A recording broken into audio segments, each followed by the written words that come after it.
Estamos começando o Religário pela TV Horizonte, uma emissora da rede Catedral de Comunicação. Nesta semana, o nosso programa vai tratar o tema ceticismo e o nosso convidado é o coordenador do curso de filosofia da FAGE, a Faculdade Jesuíta de Filosofia e Teologia de Belo Horizonte. É o professor Rogério Antônio Lopes, que acaba de defender sua tese de doutorado sobre Nietzsche e a filosofia do ceticismo, não é isso, Rogério? Sim. Aqui na Universidade Federal de Minas Gerais. Bom, primeiro quero agradecer a sua disponibilidade, a sua participação aqui conosco. Eu que agradeço. E esperar que você também goste dessa conversa, participe até o fim. E se você quiser entrar em contato conosco, ao longo da entrevista você pode ter alguma dúvida, alguma pergunta, você pode entrar no nosso blog e enviar uma mensagem para a nossa equipe e até mesmo para fazer contato com o professor Rogério Lopes. O nosso endereço é programareligare.blogspot.com. Bem, Rogério, falar sobre o ceticismo, vamos tentar explicar para o nosso telespectador do que se trata, né? O que é o ceticismo? Bom, o ceticismo é um termo moderno para designar uma tradição filosófica bastante dispersa historicamente, mas que tem suas raízes na antiguidade grega, tecnicamente a partir do período que nós chamamos de helenismo, e as suas origens são um tanto quanto controversas, mas geralmente se entende que o ceticismo teria sido fundado por um personagem que também é um pouco, em alguma medida, semi-lendário, que seria Pirro. Tá? Então, nós temos na antiguidade, usualmente os historiadores dividem o ceticismo em duas variantes, ou, enfim, duas escolas, que seria o ceticismo pirrônico, justamente inspirado em Pirro, embora seria um pouco excessivo dizer que Pirro foi o fundador da escola. E, por outro lado, nós teríamos o chamado ceticismo acadêmico, que refere-se basicamente ao ceticismo na versão da Academia de Platão na sua fase cética. Mas há alguma posição que os céticos defendem que caracterizaria esse grupo? Esse é um problema também em relação à caracterização do ceticismo enquanto escola, já que, a princípio, o ceticismo se caracterizaria justamente por não defender tese alguma. E, geralmente, as escolas filosóficas são caracterizadas justamente pela defesa de um conjunto específico de teses. Essas teses geralmente conferem a identidade filosófica de uma escola, e isso não pode, obviamente, se aplicar ao ceticismo. Mas eu diria que, principalmente no ceticismo antigo, o que confere identidade, digamos, a essa tradição seria determinados compromissos que nós podemos chamar compromissos vitais. Né? Nós temos que entender que, diferentemente do que acontece no ceticismo moderno, o ceticismo antigo é, antes de tudo, uma alternativa de vida, uma forma de vida, eu diria, uma forma filosófica de conduzir a vida. E isso faz uma grande diferença, porque a orientação é eminentemente prática do ceticismo antigo. Isso, de alguma maneira, no diálogo com a tradição, chega a ser algum diferencial? Bom, eu diria que no caso desse momento da história da filosofia antiga, que é o helenismo, nós poderíamos dizer que há um consenso mínimo entre as escolas de que a filosofia é, antes de tudo, uma sabedoria, ou seja, uma forma de vida. E, portanto, elas, obviamente, enquanto forma de vida, elas têm aí o seu receituário sobre as condições que garantem uma vida boa. E esse receituário muda de acordo com a escola filosófica ao qual você se filia. Então, a receita estoica para se tornar sábio, para viver bem, é diferente da receita epicurista e é diferente da receita do ceticismo pirrônico ou do ceticismo acadêmico. Então, essas variações é que irão conferir a identidade da tradição filosófica. Você pontuou o ceticismo antigo e sinalizou para uma diferença em relação ao moderno. Sim. Mas antes de falar do moderno, que rastro nós poderíamos encontrar do ceticismo nesse meio, entre gregos e os modernos? Que rastro nós poderíamos encontrar nessa tradição que está no entre aí? Bom, nós temos, em relação ao ceticismo antigo, como eu disse, duas tradições diferentes, ou duas escolas, orientações diferentes no ceticismo antigo, e já era uma questão para os próprios antigos decidir o que propriamente diferenciava, por exemplo, um adepto do ceticismo acadêmico de um adepto do ceticismo pirrônico. A princípio, o cético, bom, enquanto forma de vida, nós podemos dizer que o cético acadêmico, ambos, céticos pirrônicos e céticos acadêmicos, concordariam que nós não somos capazes de fundamentar racionalmente as nossas crenças. Ou seja, nós não dispomos nem de um critério de verdade e tampouco, digamos assim, de recursos racionais para decidir entre, por exemplo, duas crenças concorrentes, qual seria verdadeira. Então, esse seria, digamos assim, um compromisso comum do ceticismo acadêmico e do ceticismo pirrônico na Antiguidade, que é a impossibilidade de passar da crença para o conhecimento, digamos assim. Ora, agora, acontece que nós estamos falando de duas tradições, então nós precisamos encontrar um ponto para a discriminação entre essas duas escolas. E eu creio que aí entra aquele critério do compromisso vital.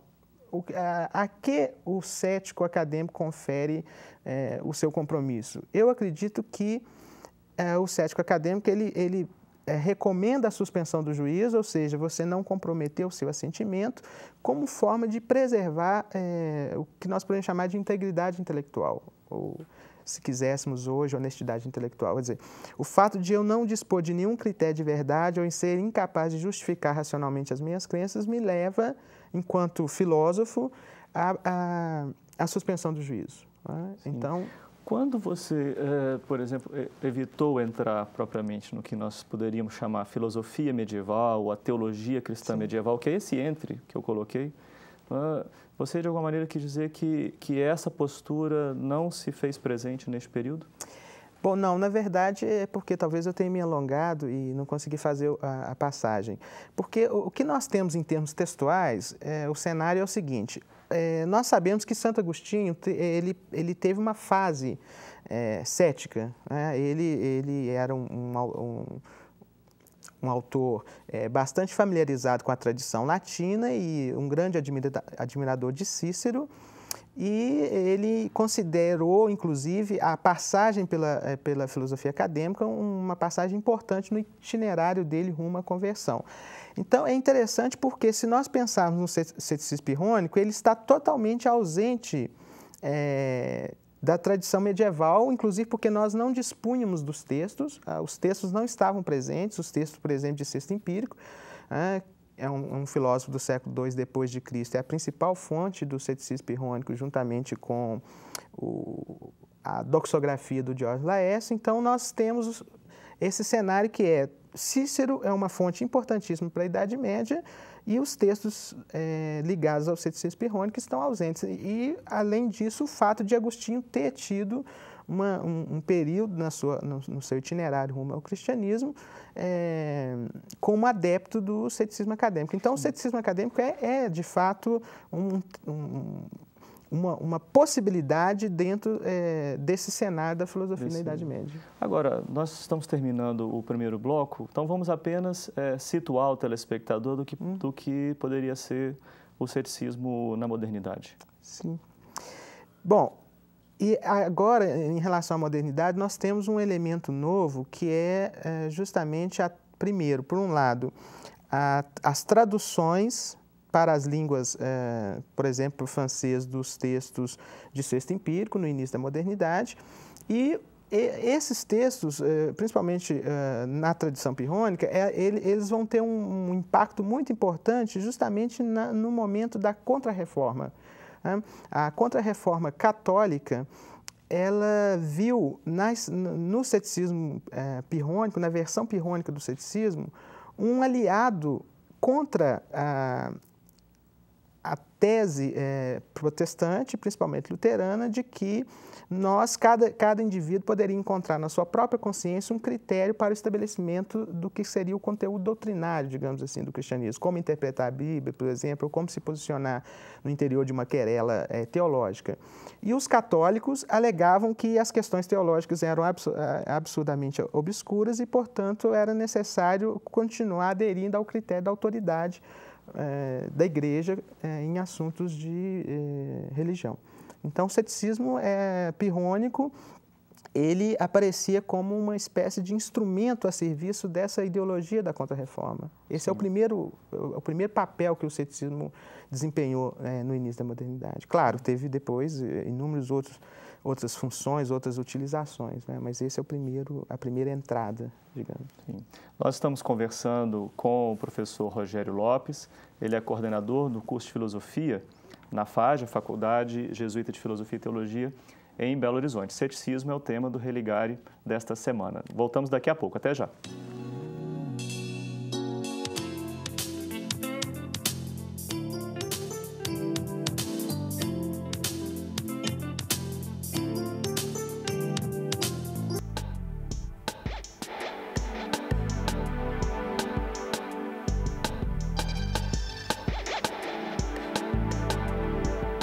Estamos de volta com o Religare. O tema desta semana é ceticismo. E o nosso convidado é o professor Rogério Lopes, da FAJ, Faculdade Jesuíta de Filosofia e Teologia, em Belo Horizonte.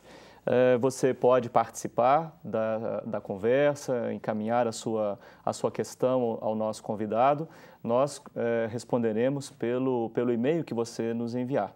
Você pode saber detalhes desta entrevista e também se informar sobre o Religare da semana seguinte através do nosso blog, que acaba de ser lançado há poucas semanas atrás. O endereço é programareligare.blogspot.com. Rogério, nós falávamos no último momento, depois desse percurso histórico, né, dos vários autores e o problema do ceticismo na modernidade. Sim. Você acaba de defender a sua tese de doutorado, que você pesquisou Nietzsche e a filosofia do ceticismo. Em linhas gerais, qual é a hipótese que você perseguiu em sua tese? Bom, nós temos na tradição de estudos nietzschianos uma ausência notável, que é justamente uma pesquisa historiográfica sobre a relação de Nietzsche com essa tradição. E, no entanto, essa lacuna é um pouco surpreendente, porque nós sabemos que Nietzsche foi um leitor dos principais autores dessa tradição. Tinha um vasto conhecimento das diversas versões do ceticismo antigo e do ceticismo moderno, por exemplo, Montaigne, Pascal, Descartes, Hume. É um pouco mais difícil de estabelecer o grau de familiaridade de Nietzsche, e Kant, por exemplo, também, que é um outro autor no qual o ceticismo está presente. Agora, eu acredito que há algo, digamos assim, de ambíguo na relação de Nietzsche com o ceticismo, porque no início da modernidade o ceticismo forneceu argumentos, digamos assim, favoráveis ao cristianismo. E nós sabemos que Nietzsche foi um adversário histórico do cristianismo e, portanto, essa solidariedade ou essa cumplicidade que se estabeleceu historicamente entre argumentos céticos e o cristianismo talvez seja o principal responsável por essa desconfiança de Nietzsche em relação a certos usos do ceticismo. Embora o que eu tentei mostrar na tese um pouco foi que determinados compromissos vitais do ceticismo estão presentes na obra do Nietzsche e, portanto, essa ligação é possível, né? Você me permita só fazer memória, porque eu estive na sua defesa, né? E parece que essa lacuna era coisa do passado. Eu tenho a impressão que a banca foi unânime em dizer que a sua tese ela cumpre o papel de tratar essa temática que antes era uma lacuna e a partir da sua tese deixa de ser, não é? Sim, bom, eu espero que seja. Vamos esperar né? Claro. O que outros leitores, né? Espero que a tese possa circular num ambiente mais amplo do que esse restrito de uma defesa. Mas eu acredito que talvez, a principal novidade em relação à interpretação de Nietzsche é justamente introduzir o ceticismo como um tema, por exemplo, tão importante quanto o niilismo, porque o niilismo é um tema que é clássico nos estudos de Nietzsche desde o início da recepção, já no final do século XIX, os leitores de Nietzsche tinham essa percepção, essa sensibilidade que era um tema central na obra do Nietzsche. Obviamente que ceticismo e niilismo são termos que não se superpõem, não se cobrem totalmente. Então, eu acho que um desafio depois da tese, se ela se mostrar aceitável nas suas linhas gerais, é discutir como podemos pensar a relação entre niilismo e ceticismo em Nietzsche. Eu acho que essa talvez seja o principal desdobramento da tese. O que é que você avizinha ou anteciparia na relação ceticismo e a lógica da decadência que Nietzsche procurava diagnosticar na sua filosofia, sobretudo nesse período que você sinalizou agora? Sim, bom, a relação de Nietzsche com o ceticismo é uma relação extensa e problemática, como também a própria história do ceticismo é. Então, é difícil dizer que há em Nietzsche uma única noção do ceticismo, uma única avaliação das possibilidades do ceticismo, das possibilidades filosóficas do ceticismo. Mas eu diria que, dentro daquele entendimento dos compromissos vitais do ceticismo, eu diria que há um compromisso vital que atravessa toda a obra do Nietzsche, que é o compromisso com a integridade intelectual, que é de origem acadêmica. Então, tendo em vista esse compromisso, eu acredito que o Nietzsche é um autor que tentou romper a solidariedade que se estabeleceu historicamente entre argumentos céticos e a defesa de um tipo específico de religião. Não toda religião, Nietzsche não era de modo algum adversário da religião por princípio, mas de determinadas manifestações da religião. Então, nesse sentido, acho que há uma coisa nova aí no modo como Nietzsche procura, principalmente na última fase, explorar essa posição cética, esse compromisso cético com a integridade intelectual. Tanto que, por exemplo, no seu texto mais polêmico e também no seu último livro, que se intitula O Anticristo, Nietzsche apresenta uma figura do cético como o adversário natural do cristianismo. Isso é uma novidade tanto histórica quanto também na obra do Nietzsche. Nos livros anteriores, essa aproximação não havia sido feita por Nietzsche, ele não havia ousado essa aproximação de convocar o cético como um aliado natural nessa polêmica dele contra o cristianismo. Acho que esse é o ponto, digamos. Sim. Na relação entre ceticismo e ciência, que debate nós poderíamos estabelecer? Bom, o ceticismo, a princípio, poderia ser visto como um adversário da ciência, a princípio. O ceticismo antigo, por exemplo, diz que nós não podemos passar da crença para o conhecimento e, portanto, no horizonte do ceticismo, a ciência seria um projeto condenado ao fracasso. Acontece que, se nós estudarmos a história da ciência moderna, da Revolução Científica, por exemplo, nós vamos descobrir que o ceticismo foi, na verdade, um grande aliado no que nós chamamos de estabelecimento da nova ciência em contraposição à ciência medieval e gregas. Por quê? E aí é um ponto que é a novidade própria do ceticismo moderno, que é qual é a motivação que leva um conjunto de filósofos modernos a reivindicar uma posição cética ou adotar uma atitude cética. Bom, no ceticismo antigo, nós tínhamos duas motivações concorrentes para a suspensão do juízo, ou seja, para o exercício da dúvida e, enfim, da desconfiança. A primeira é essa que eu já havia mencionado, de suspender o juízo para preservar a integridade intelectual. A do pirronismo é a suposição de que quando nós abandonamos determinados problemas filosóficos, nós desenvolvemos uma atitude de tranquilidade em relação a questões que não podem ser decididas. No ceticismo moderno, nós temos um outro uso, uma outra motivação para a suspensão do juízo, que é a suposição de que, ao suspendermos o juízo, nós criamos as condições optimais para a pesquisa da verdade. E, nesse sentido, o ceticismo moderno pode ser chamado de ceticismo metódico, é um método, digamos assim. A suspensão do juízo não é o fim nela mesma, mas ela visa a criar condições optimais para chegar à verdade. Sim. De um lado, pelo que você falou, o ceticismo pode até estar ao lado de certa prática religiosa. Sim. De outro lado, o ceticismo pode ser convocado a combater uma postura religiosa ou, digamos, uma postura dogmática, sim, qualquer que seja. Nós estamos terminando o programa. Eu gostaria de uma avaliação de sua parte dessa relação ceticismo e religião. Sim, claro.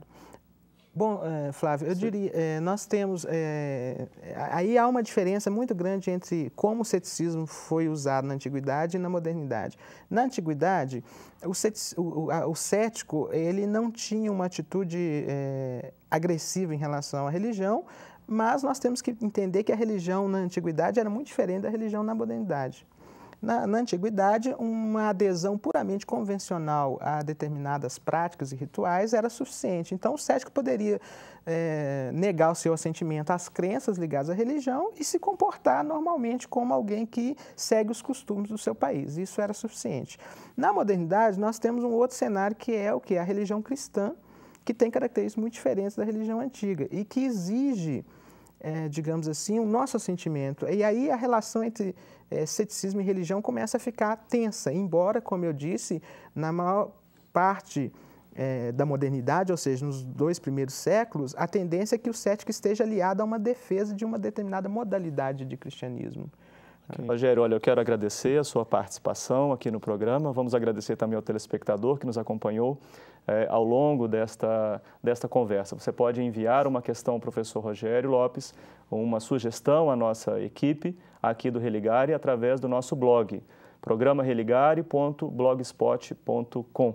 Neste blog você fica sabendo detalhes desta entrevista e também se prepara, se organiza para o Religare da próxima semana, porque lá nós sempre anunciamos o tema que vem a seguir aqui no Religare. Vamos ficando por aqui, terminando antes, porém, com a notícia da abertura do edital para o mestrado em Ciências da Religião da PUC Minas, o nosso endereço www.pucminas.br/ppgcr e o nosso telefone, o código de Belo Horizonte, o 31, telefone 3319-4633. Essa é uma notícia para aqueles que se interessam em cursar o mestrado em Ciências da Religião na PUC Minas. O edital está aberto. Um abraço, então, e até o próximo Religare, Conhecimento e Religião.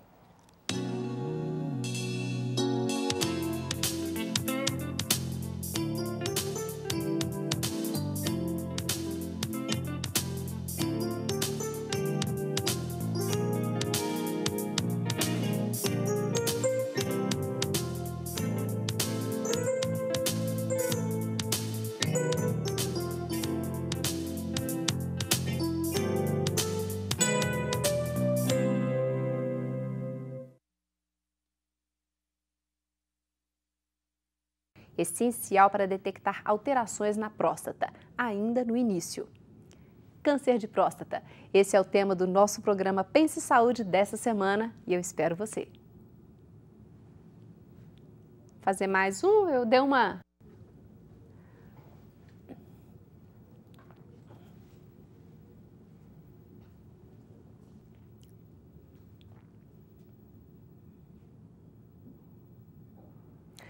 Fazer exames preventivos periódicos é um hábito indispensável para manter o corpo sempre saudável. Um dos exames necessários aos homens com idade superior a 40 anos é o de toque retal. Ele é essencial para detectar